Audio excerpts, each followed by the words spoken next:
right, welcome to Coffee and Real Estate, another episode. Today, I'm joined by the lovely Danielle Manzella, one of our fantastic real estate agents, real estate guides. You've been with 6th Avenue for 5 years next week. Oh my gosh. Yeah. Cheers to that. Yeah. Glad you're here.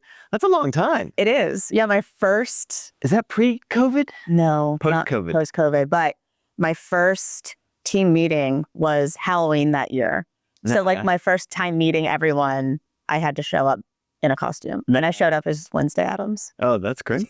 Yeah. A little 6th Avenue tradition is we dress up for Halloween. Yeah, big Halloween. Yeah, you're not allowed to come to that meeting if you don't dress up. And if you don't dress up, there's a box of shame costumes. Yeah. That you have to pull something out of. I'd only bring those. Yeah, I love that. Well, cool. Well, glad you're here. It's been fun having you on the team. I want to kick us off just like, how did you get into real estate? Because you've been doing you've been with us for 5 years. Yeah.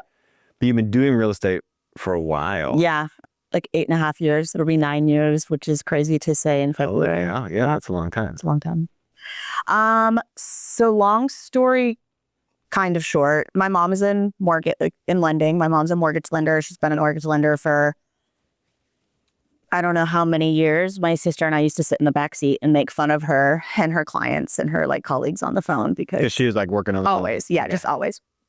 And when I graduated college, I had no idea what I wanted to do.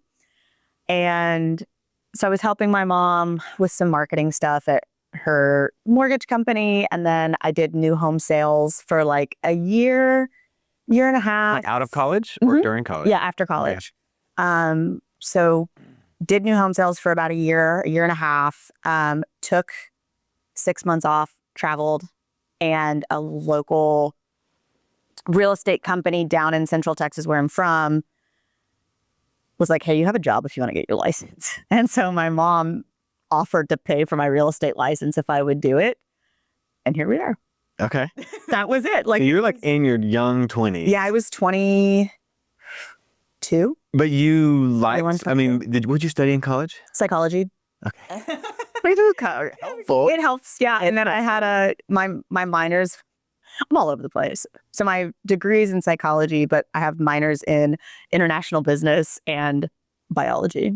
So literally just all over the place. But you jumped into real estate right out of college. Yeah, pretty much. Because of my mom. Because of your mom. And I shouldn't say because it was the easy choice, because there were easier things I probably could have done. Yeah. But I'm a big proponent of when the yeses are opening, when doors are opening and the yeses are in front of you, just walk through them. Yeah. And that's a good kind of the season that I was in, where I had no idea what I wanted to do, and the doors just kept opening. So you were practicing that in Central Texas, you said? Yeah. So I grew up in Belton. If you know Texas, you might know where that is. Temple, Belton, Killeen, Fort Hood. If you don't, it's about halfway between Austin and Waco. Which UT and Baylor, if you're a college sports fan.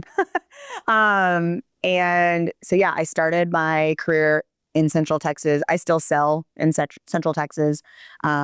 Basically, I say north of Austin all the way up 35. So you get to you still do deals. Yeah, I do. Yeah. Yeah. So I'm actually headed there this afternoon. But oh, wow.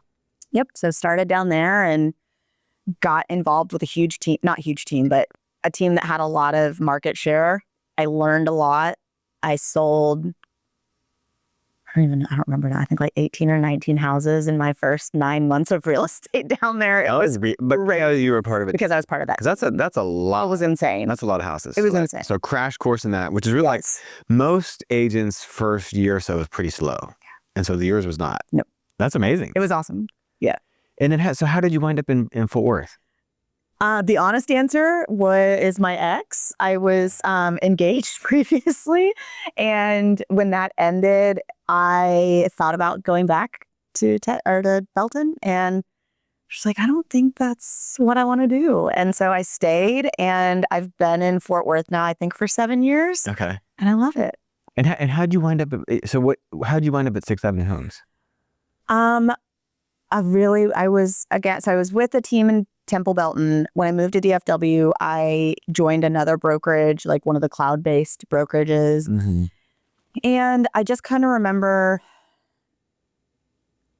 looking for something different. And at the time, Tanner was still our brokerage director. And he'd reached out to me about real estate. So I guess let me back up. Tanner and I, we joke about like we knew each other in our past lives. We've known each other since we were in middle school. Oh, really? Yeah. Yes, it was insane. Yeah. So Tanner and I have known maybe high school, but we've known each other for a really long time. Is he from that? No, he's from, he went to, I think, Midlothian. Okay.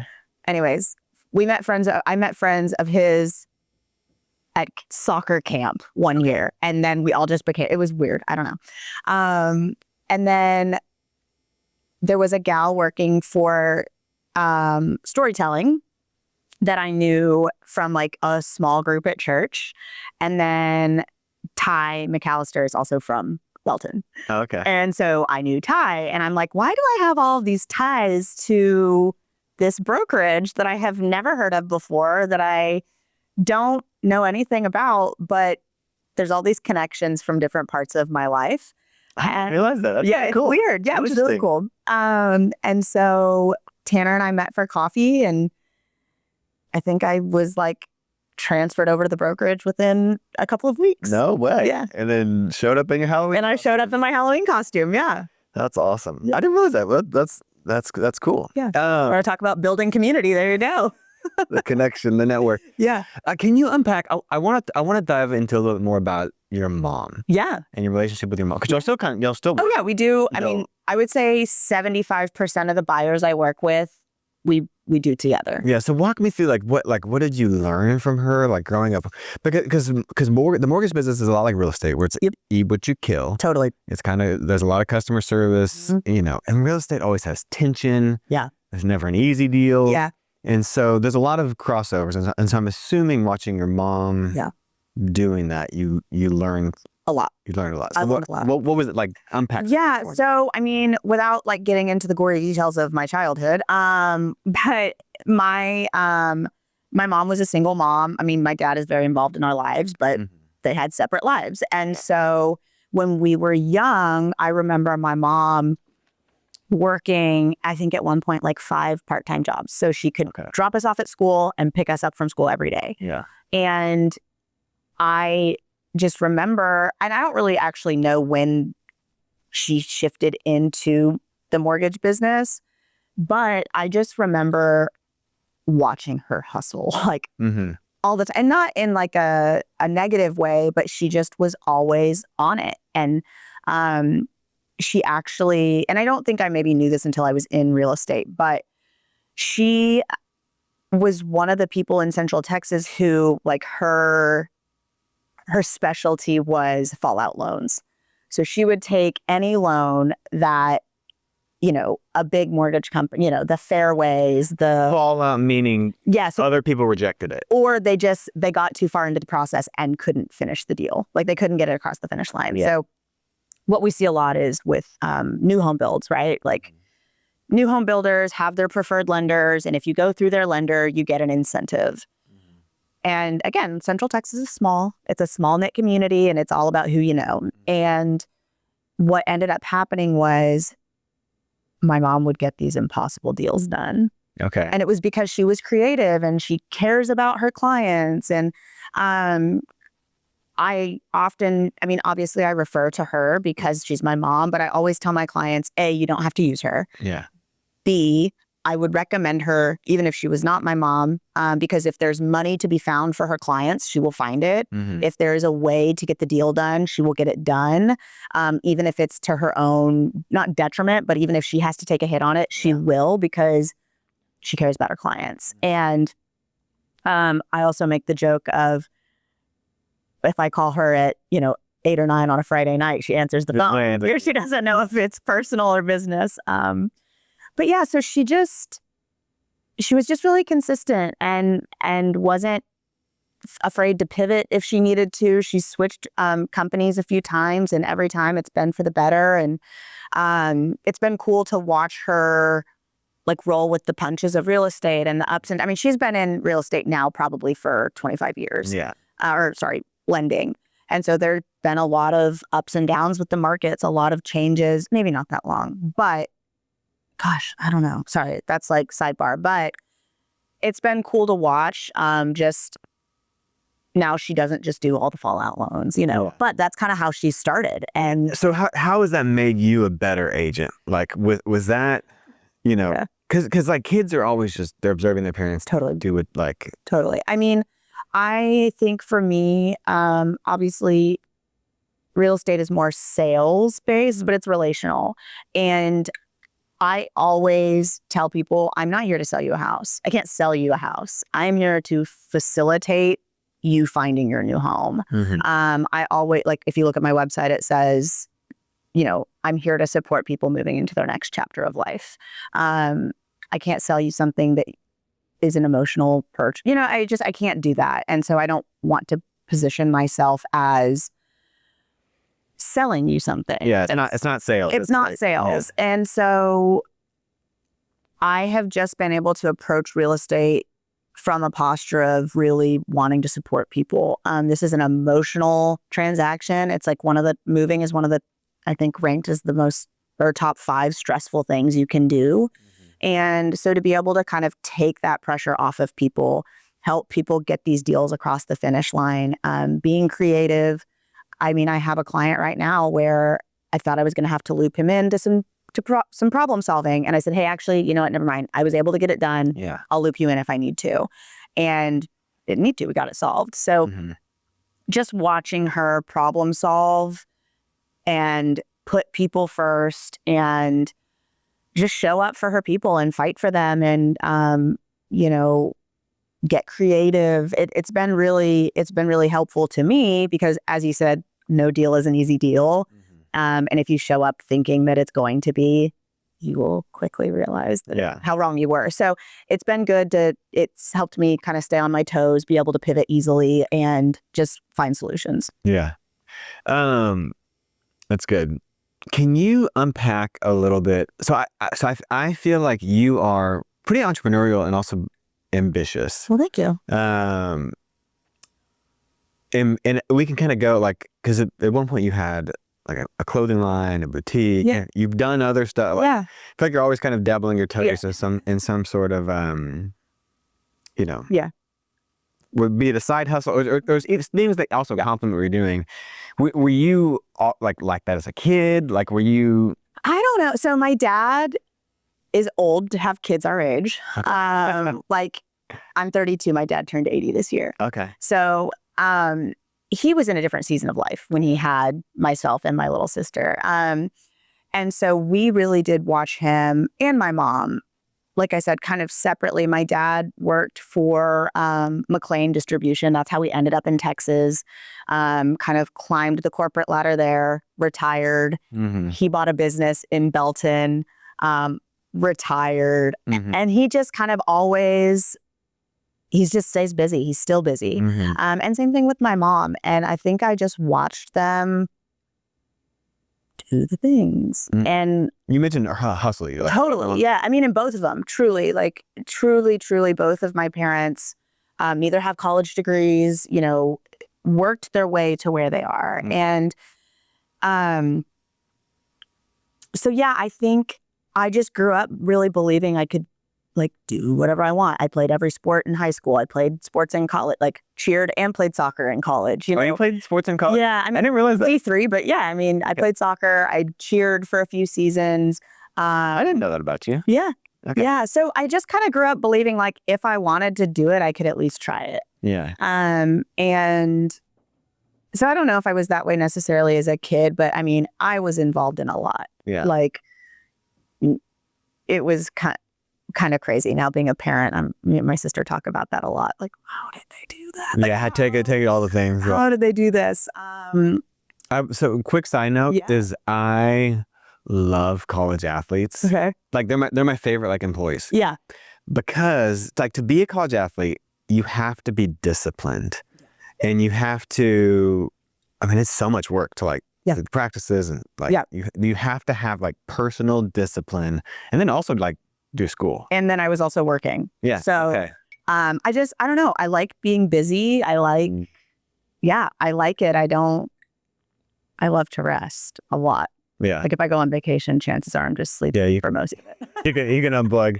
Yeah. But I've just, I guess as far back as I can remember, I've kind of always been that way. Somebody once said, keep a finger in everything and a hand in nothing. And I kind of ran with that. Yeah. Yeah. I like that. Can you, do you know how many families you've helped? Like how many houses you've sold? If I put you on the spot, do you have any idea? I mean, you've done it for 8 years. I mean, I'd say probably close to 100. Okay. If not, I mean, somewhere around that number if we're just. Yeah, that's a lot. Yeah.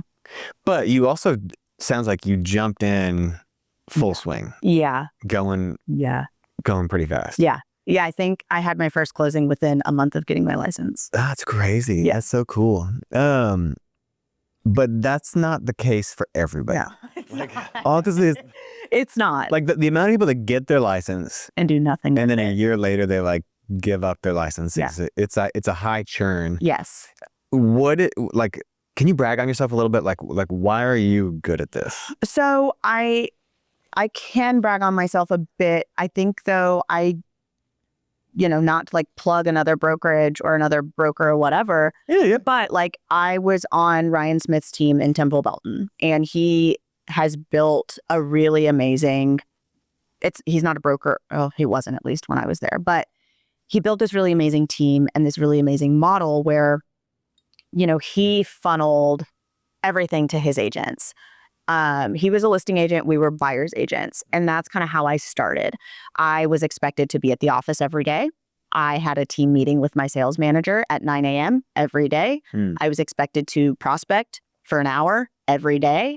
I was expected to be at the front desk if we had shifts. So it was a bit more regimented than most. Which I love. For a first year agent, if anytime people ask me for advice on real estate and they want to get into this full time, they want to grow, I will tell them to find a team like that. Because I was given leads. I was taught how to work those leads. I was taught how to close on the phone. I was taught how to do contract. I mean, it's funny. I mean, the contracts have changed obviously since then, but even I think it was like 2 or 3 years ago, I remember I was driving to Houston and one of our new agents here called me and he was like, I need help filling out my contract. And I didn't realize it until I started doing it, but I literally walked him section by section by section through the contract and was able to tell him what goes where just from recall. While driving? Yes, while driving. It was just second nature. Definitely. And so it ingrained in me kind of the basics of... And the discipline. Of selling real estate, like being a realtor and being knowledgeable and not just being somebody that has my license hung somewhere. And again, I'm not knocking people that keep their license. That's a great thing. Yeah. I just truly, my first 18 months of real estate, it was like boot camp. Yeah. I love that. It was awesome. I mean, it was awesome. Because the cool thing about real estate is there's a lot of flexibility. Yep. The bad thing about real estate is there's a lot of flexibility. And if you don't treat it in a disciplined way, and it's so easy to just coast. Yeah. And I think for so many new agents, it's like they go from having a normal job, school or whatever, to now having all this freedom, and they drown. Yeah. And it's easy to do because a lot of people say, well, how do I get started? Yeah. And I've had this conversation with new agents. I can't even tell you how many times. And it's just that there are so many things that you can do, but what are you going to do? What's in your wheelhouse? What are you capable of? And what are you willing to commit to? Yeah. And in that situation, I was just kind of told, this is what we do. Yeah. How much work and sacrifice you gotta put in. Right. And I still traveled. I still, built relationships. I mean, I have clients that now 8 years later have sent me family members and bought and sold 4 and 5 properties with me from the connections I made there. Yeah. So, it was a really good jumpstart to a career. I want to ask you about one thing you mentioned. Yeah. Because just out of curiosity, you learn how to close on the phone. What does that mean? So walk me, because I think I'm not a good closer. I'm a good come in, I'll make you feel safe. Yeah. Now, so part of the structure there was we were given leads, like I said. So a lot of these were they're warm leads, right? Closing is like getting a meeting. Totally. Yeah. And so I want to kind of walk through because it's like, you want me to brag on myself? I'll brag on myself. Yeah. So we get leads. We're expected to follow up with those leads. We make 30 phone calls a day or prospect for an hour. And That's so awesome. I love that. yeah, it's a hot take, I think, but I love it. And so what we would do is, the nice thing about doing it that way, and we were like paper tracking, and we would show up to our morning meeting with the paper and show everybody what we did that day.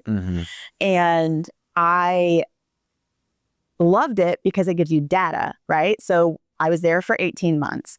And what I realized is that I was able to work backwards. And I think what it ended up looking like was, for every 2.5 appointments I would set, I would close a deal. And so, yeah, like closing on the phone would just be getting people in the office, or like setting that first meeting and getting them across the finish line. And they're kind of warm lead, but they don't know you. Right. Yeah. So what pitch me? Like, what is that? I don't want to look do like? that. You mean like you? I think I'm just not afraid to ask for the appointment. I did some like personal development seminars in my several years ago, and one of the things they taught us is just to use your ask. And so I kind of always have just been able to do that when it comes Not to afraid to ask. Not afraid to ask. And most of the time, people, if they're already sort of a warm lead and there's a reason we're on the phone, right? Yeah. You just use your ask. But it was funny because people would say, well, how'd you get my information? Or why are you calling me? I'm like, well, you actually went online and you put your information on the website saying that you were interested in potentially purchasing a home. Is that not correct? Oh, well, I guess, yeah, I did do that, Okay, well, great. Tell me a little bit about what you're looking for. Where do you want to buy a home? Like Temple, Belton, what are you moving here for? So in real estate, we have it's an acronym, but it just, location, price, time frame, mortgage approval. There's just a list. And so you just kind of go through the list. And at the end of it, the last part of the acronym is appointment. And you just ask for the appointment. And it kind of applies across the board. I've, you said I've been kind of in other things. In another job that I've had, it was setting an appointment with attorneys, which is not fun. But it is. It's just using the ask of hey, who's in charge of this for your office? Yeah. And people answer questions. People talk. So yeah, not being afraid to ask. You got to do it. Yeah, and not asking yes or no questions. Asking the open-ended question of okay, great. When can you come in? What day works best for you? Tuesday or Thursday? Great. Morning or afternoon? And letting them be the ones deciding. So it's not open-ended questions. It's kind of like, you got to give me a specific. Right. I'm going to make you think this was your idea. Yeah. I love that. Was there a moment when, whether it's a closing or a transaction, where you're like, oh man, this is working. I'm good at this. I was kind of made for this. Do you have a sort of one of those milestone, pivotal, I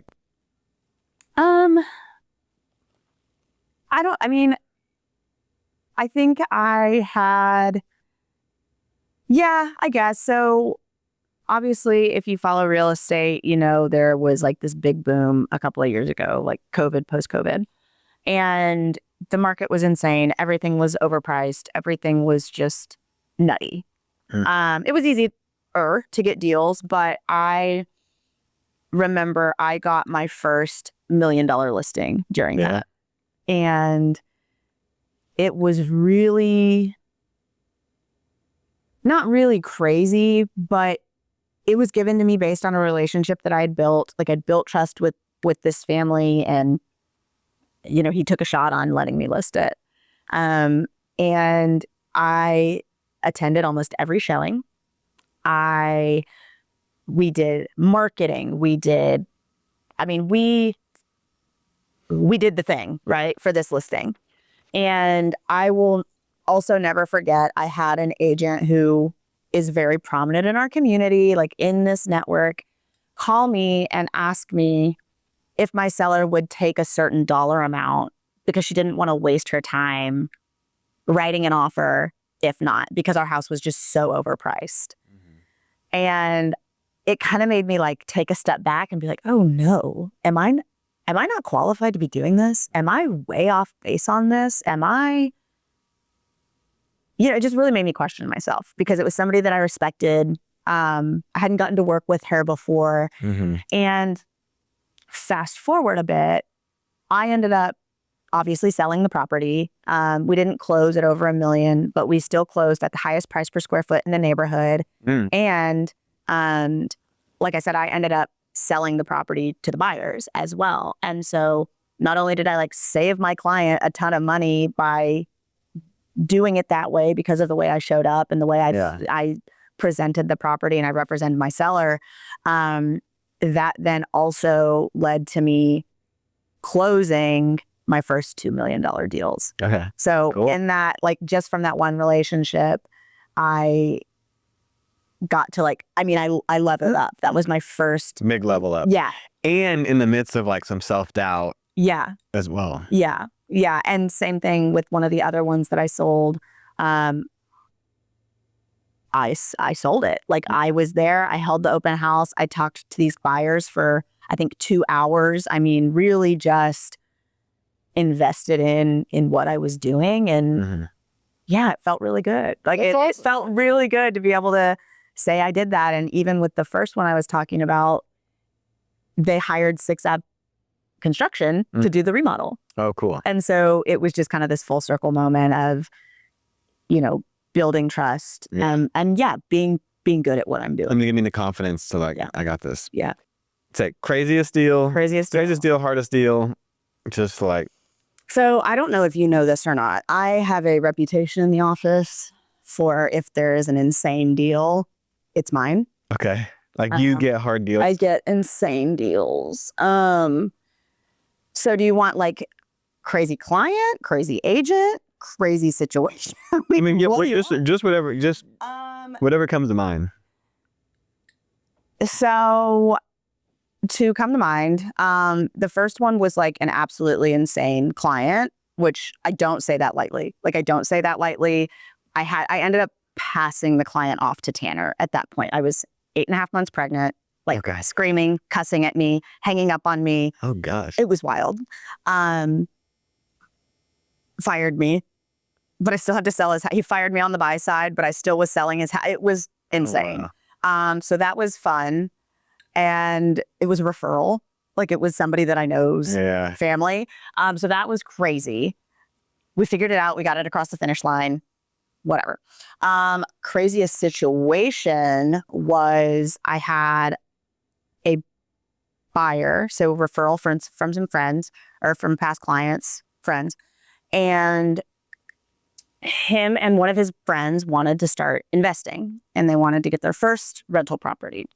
So we find them a property, get under contract, we go to the signing table, we go to title, and sign all the paperwork, sign on the dotted line, and the title company looks at him and says, so when are you planning on wiring your funds? And he said, we wired them last night.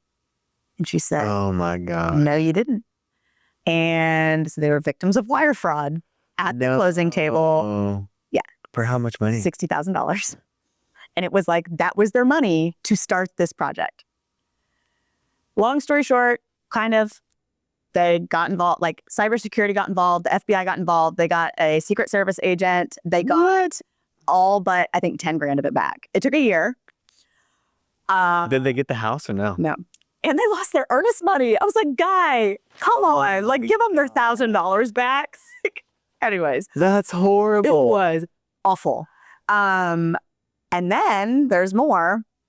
So they get their money back, right? Yeah. Most of their money back. And a year later. How'd they get their money back? They hunted these people down. Like the FBI got, like I said, the FBI got involved. It's cybercrime at that point. And like I don't know how they got to the right channel so quickly, but like they got involved within 24 hours and were able to locate all but, like I said, I think 10 grand of it. Yeah. So fast forward like a year, they finally get their money back. They're like, okay, we're going to try again. We go through the process. We find them a house. We go under contract. We get a lock on a great rate. Sellers think they have everything they need in place, and the guy is, I think, a member of like the Peace Corps, something like that. He's in Ukraine. Okay. Russia pops off. And oh, your seller is in Ukraine. not my seller, the seller of the house. I'm representing the same buyer. You're the buyer, but the seller, the listing person, is in Ukraine. In Ukraine, and a war breaks out. In a bomb shelter, quite literally, literally in a bomb shelter. And again, he knew he was going, but he thought he had the correct, like, power of attorneys in place. All of this, he did not. It was a whole thing. We locked the loan, which you can lock your loan. You have X amount of time to use that lock. You get a better rate. And that's the idea. It was going to cost them thousands of dollars if we did not close. The U.S. Embassy is closed in Ukraine because war. It was absolutely bananas. So I am like calling my title company. I'm calling my mom as a lender. I'm like, what are my options here? Because the seller in Ukraine in the bomb shelter He can't sign. Oh, he can't sign. There's no like notary. There's no right. Well, that's what we're trying to figure out. And so he was like, his dad was here ready to sell the house. Well, they didn't have the proper. They didn't have the proper power of attorney. It was if something were to happen to him, he had power of attorney from there. Thank God nothing had happened to him. So he was still the one that had to sign. So long story short, I'm calling everyone I know. Did you get it closed? We got it closed. Yeah, calling everyone I know. That's almost comical. Well, if I could sit here and I could the wire fraud guy is that's so crazy. And then, and then the comment at closing was made, man, it sounds like someone really just doesn't want you to have a house. Yeah. Like, no. But they still used you. They still used me. Wow. They've referred friends to me. Closed in a bomb shelter. Those are good. I think you win that story contest. I generally do, unfortunately. That's so crazy. Yeah.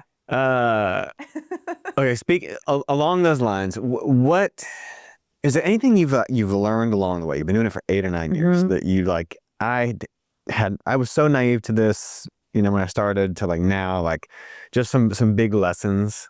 I think it's made me really, really, really good at problem solving. And just getting creative. And like kind of going back to what you were asking about my mom, I call my mom a creative financer because she is.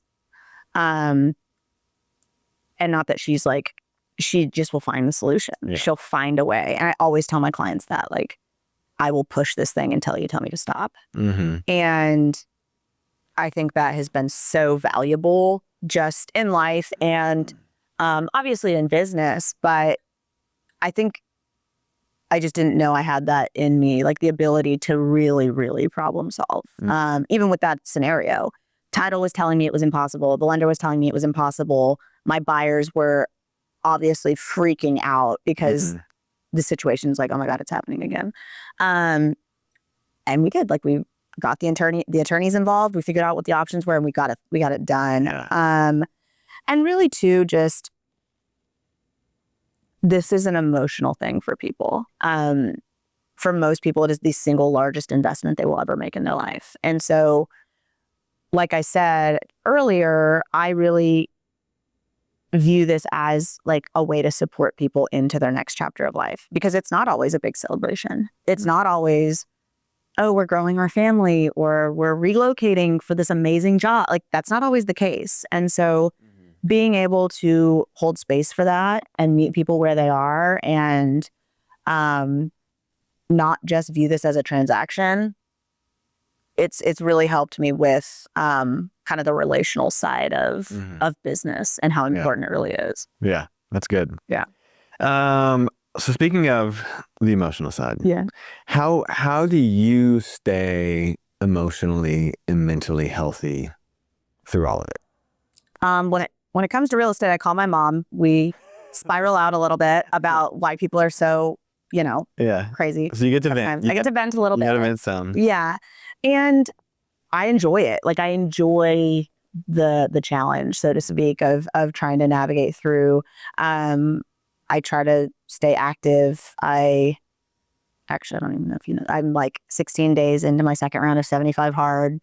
I do things like that keep me semi-structured, semi-balanced. I travel. So working out, exercise, 75 hard is like you it's crazy. work out twice a day or something? And Twice a day. I mean, I'm not doing it super strict this time. If you do it right the first time. Yeah. That's my caveat. But so it's like 2 workouts a day. One has to be outside, gallon of water, read 10 pages of a book. Okay. Like nonfiction. Yeah. So that's good. Like it keeps my mind busy. I have really great friends. You know, love to bop around Fort Worth. Yeah. Eat good food, have good conversations. And then there's this juxtaposition of like travel, like you said, I like this sleep and rest. Yeah, like I was in Broken Bow last weekend. I'd never been up there. There's no cell service. Like we're in the woods. Yeah. Went for a couple of walks while I was there for like 36 hours, but got to go walk and be in nature and touch grass, as people are saying. And so that's really a big one for me too. So you have the mom to vent to. Yeah. You have your person, sort of a mentor. Yeah. Discipline. Yeah. Health, and then unplugging. Yeah. Is also a part of it. Yeah. Can you talk a little bit about family? Well, we talked a lot about your mom, but like being a mom. You're a relatively. I mean, he's 2. He just turned 2. Yeah. So how has that changed things? You have a son. Yeah, I have a son. His name is Remington. Great name. Thank you. Yeah, I take a lot of pride in his name. It's a good one, if I do say so myself. It's been a shift. So I am really, really grateful. He's still at home. We have not put him in daycare just because we've kind of had the ability to keep him either with me or with family. Now we have a sitter who's amazing. And it being a mom has just stretched me and like expanded me as a person, and it's made me a lot more patient. It's made me a lot softer in a lot of ways. And I think, it shifts your priorities a lot if you let it, and I've let it, and it's been really nice. I think probably in April or May of this year, so like around a year and a half, him being a year and a half old, I feel like I finally kind of came out of baby land and was like, oh, I can breathe. Oh my gosh, okay, I can be a person. I don't have to just focus on mom. And it's been really fun to come out of that, so to speak, but also then it's given me the ability to like bring my son into my life. And that was one thing we were really adamant about is I want my son to be a part of my life. I don't want him to just be my life. And so, I mean, he has a passport. He's been to Mexico. He's come with me on like family trips to see my family in Florida. We went to New York this year together. Like it's been a lot of fun to bring those two worlds together, so to speak. I always say like BCAC, like before child, after child, and figuring out how those two versions of myself are coming back together as one person. And it's really motivating to like get it together and level up a little bit. I think I said it earlier, like being a parent now, I look back and I'm texting my sister. I'm like, was this real? Like, did we really have Halloween parties at our house every year? Yeah. Is that what we did? And just thinking about that as he gets older, wanting to have the capacity and the space to create those memories for him and to create those traditions for him. So it's been fun. Yeah, I love it. What advice would you go back and give your younger self if you could? Go back in time. Don't dig yourself into a financial hole. That's probably the honest answer. When I graduated college at 21 and jumped straight into new home sales and was making more money than I knew what to do with at the age of 21 and was spending that money like I was 21. And I know we just said, real estate isn't sales, but real estate is on a sales cycle. And so, putting myself in that spot then, and then coming into a more traditional real estate role where I don't have a salary. I don't have those things, the consistent income.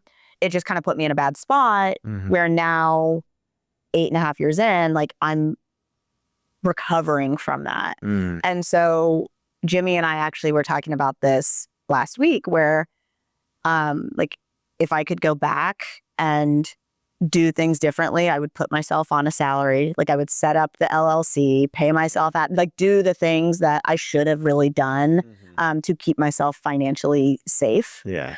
Because it's like, and I don't know if people even realize that. I have clients ask me all the time, like, oh, well, how do you get paid? And I mean, just as an example, last year, so October of 2024 till April of this year, I didn't have a single closing. I had some leases and things like that. Didn't have a single closing. And then between April, May, and June, I had 10. Yeah. So it's just... Then you get this big windfall and it's like, all this money hit your bank account. And then you're trying to pay everything off. Yeah. And then the cycle continues, right? So that's probably not something I should have shared.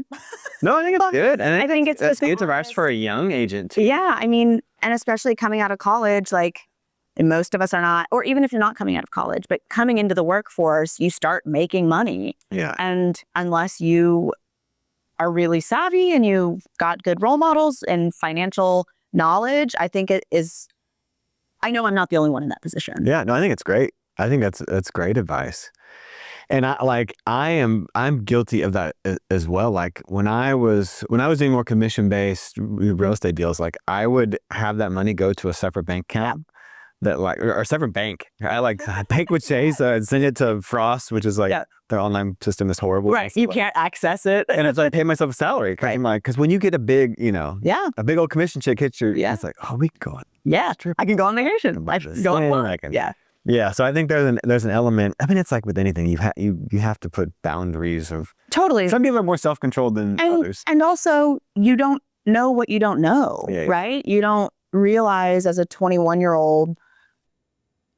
Hey, you may not get paid again for another 2 months. You may have, all 4 of your tires blow and you have to buy, you know what I mean? Like you just don't know what you don't know. Yeah, I think that's really great practical advice. Well, thanks. I like it. I'll take it. Thanks. Okay, we're going to go to the rapid fire question. Okay. So we're coffee and real estate. Yes. Here.